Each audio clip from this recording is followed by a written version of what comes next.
Late at night, the party snuck into an Empire of Steel military base in Valviento.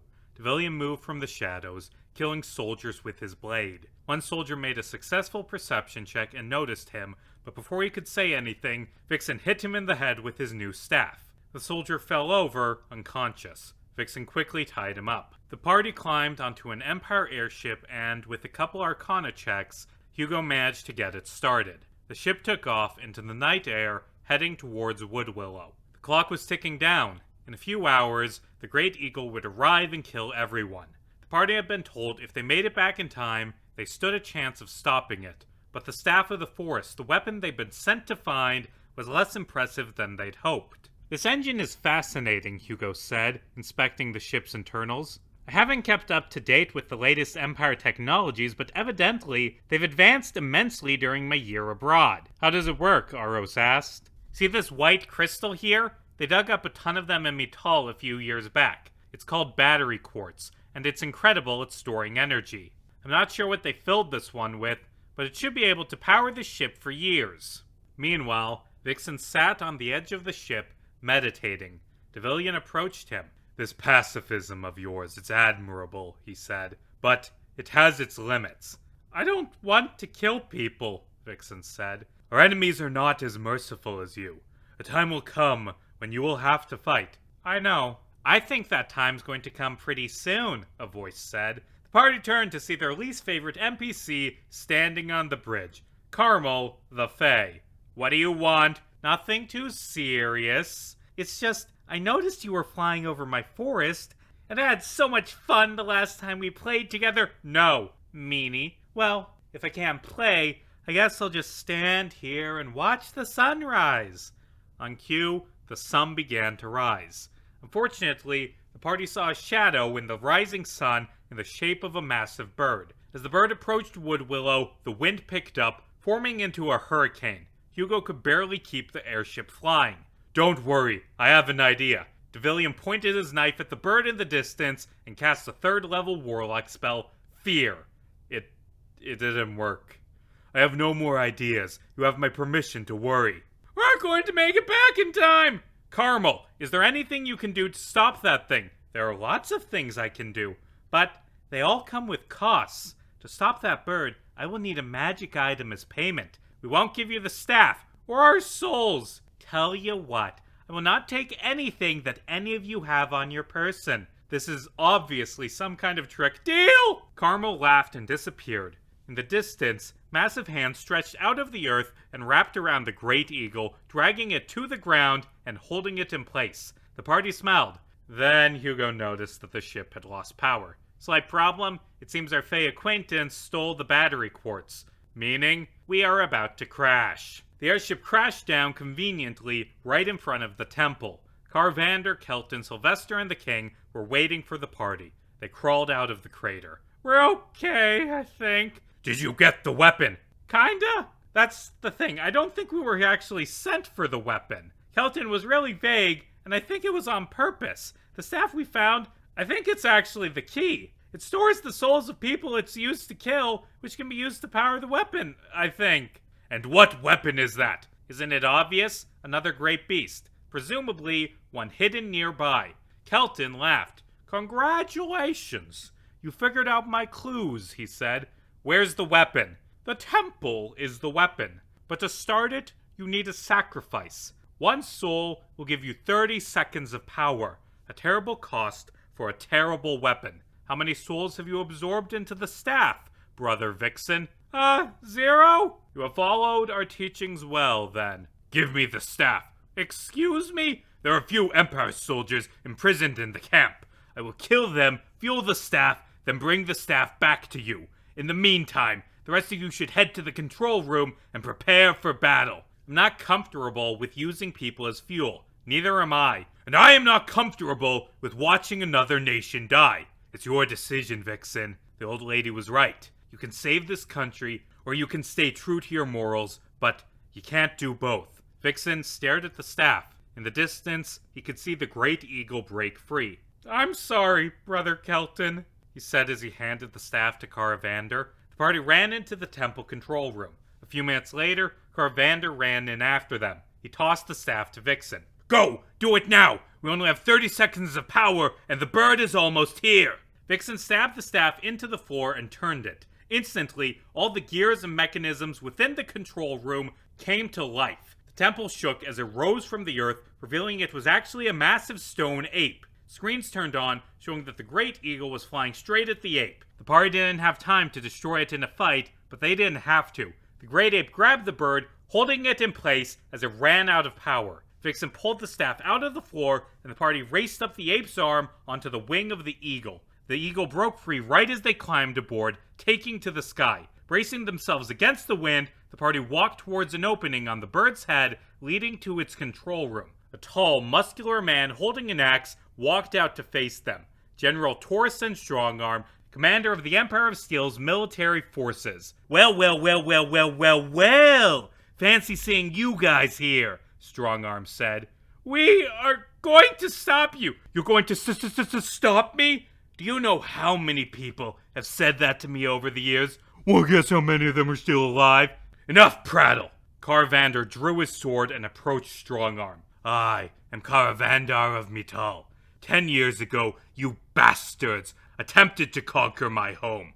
But we were victorious. We forced you to flee, and you will flee once more. He charged in and hit Strongarm with his sword. The general laughed and knocked him back with his axe. Here's a little history lesson, lizard. We didn't lose. We took everything we wanted, all of the gold, all of the quartz, all of the souls, then we left, because we have better things to do with our time than rule over a shitty fucking desert. You didn't win then, and you ain't gonna win now. Your people, if that word even applies, were worthless. To punctuate his point, Strongarm pointed the axe at the party and cast Fireball. The explosion threw Caravander off the edge of the bird, but Aros narrowly managed to grab him. Devillion cast Fear, Hugo cast Sleep, and Vixen ran in and swung his staff. Strongarm saved against the spells and knocked the staff out of Vixen's hand. So, I know what the lizard who is bleeding to death over there's deal is. What are the rest of you idiots fighting for? To protect my home. To stop assholes from killing innocent people. For fun, I guess. For science! Strongarm hit Hugo with his axe, knocking him out instantly. See, he didn't know what he was fighting for. That's why he lost so easily. For a long time, I didn't know what I was fighting for. But now, I see the path before me with crystal clarity. Vixen unleashed an unarmed strike and a flurry of blows on Strongarm. Every single punch rolled below Strongarm's AC. And, at that point, I decided to make things blatant. Standing here, I've just realized something. Y'all are just like me. You're trying to make history, and no one has any right to judge the right and wrong of those who hold history within their palms. I think we can both agree that violence breeds violence, but well, in the end it always had to end this way. At that point, they all realized what Torasen Strongarm is an anagram of. I was born in a shithole of a country called the Iron Kingdom.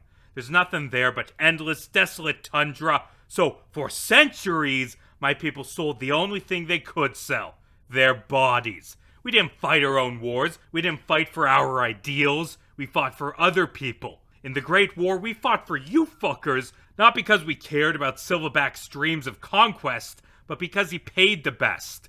What a load of shit.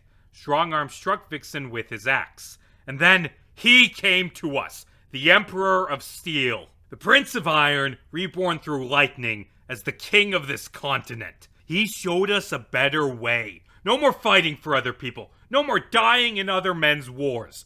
We, the strongest sons of bitches under the sun, will no longer bow to the weak. A world of strength. That is the dream my king shared with me. And, for the first time, I found something truly worth dying for. What are you even talking about? You aren't changing the world, you're just killing people. Can't make an omelet without breaking a few eggs, son. The point is, if you want to change the course of our destiny, you're gonna have to be strong enough to stop me, right here, right now. And I don't think you have it in ya. On the other side of the bird, Aros poured a healing potion down Hugo's throat. Hugo cast Cure Wounds on Caravander. A thought occurs. Our goal right now isn't actually to defeat the general. It's to knock this bird out of the sky. Your point being, if you all can distract him, I have a plan to take out the crew in the engine room in one fell swoop. Let's do this. Strongarm hit Vixen with his axe again, almost killing him, but Vixen kept fighting. A barrage of magic missiles and eldritch blasts from Hugo and Devillion hit Strongarm, distracting him. Vixen seized the opportunity and uppercut the general with a stunning strike. Aros and Caravander charged in and simultaneously hit Strongarm with their blades. Hugo ran past Strongarm to the doorway of the control room. It was filled with Empire soldiers. Hugo reached under his coat, pulled out his jar of bees, threw it, and listened to the screams. As the soldiers let go of the controls, the bird began to tilt. Strongarm and Vixen slid down its wing. Devillion dived after the staff, grabbed it to stop it from falling away, and threw it to Vixen.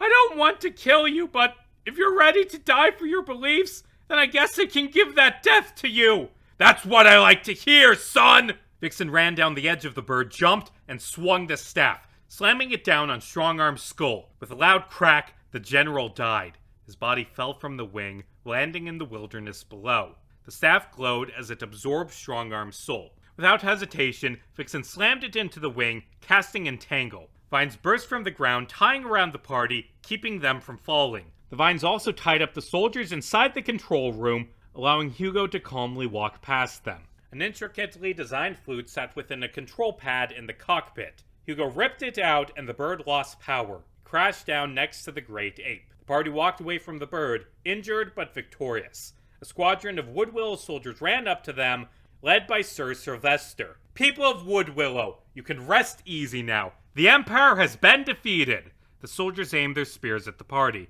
Guys, what have you done? Sylvester asked. Saved you? Not you, him. And right then, Caravander began to laugh. I did what had to be done, he said. What did you do? The bird was faster than expected. I did not have time to make it to the prisoners of war. So, I decided to take the soul of someone no one would miss, a man whose continued existence was detrimental to the war effort. You didn't. I found a use for a useless king. His soul powered the great ape, and as a result, Woodwillow has been saved. It has been saved because I had the courage to do what none of you could dream of. I can't believe you would betray us like this. Betrayal! I did not betray you, devil. I helped you. We have the same goal. The destruction of the Empire. No, not like this. I won't stand for it. Shame. I thought we could do great things together. But, unfortunately, you all never had the stomach for violence. Your head will sit atop a pike. No, it will not. Caravander reached into his pocket and pulled out a small marble. He threw it at the soldiers, and it exploded into a wave of water, sweeping them away. Caravander ran away in the confusion. Vixen sighed and sat down. Devillion sat down next to him. So, how does it feel to have taken your first life? Terrible. I feel like throwing up. This won't be the last time you'll have to kill someone. I know, but I don't want to kill any more people than I have to. Thinking that you can just sacrifice people, that it's okay for the strong to hurt the weak. That's what Strongarm thought. It's what the Empire thinks. Caravander, he's wrong. We can't win by being as cruel as our enemies. We have to be better. I hope you find a way to gaze into the abyss without it staring back at you, Vixen. I truly do. But I'm not betting on any of this being easy. Yeah, I know. And so the party rested. The first act of the war had been won. Woodwillow had been saved. But the Empire's war machine still moved across the land, bringing with them an endless parade of death and brutality.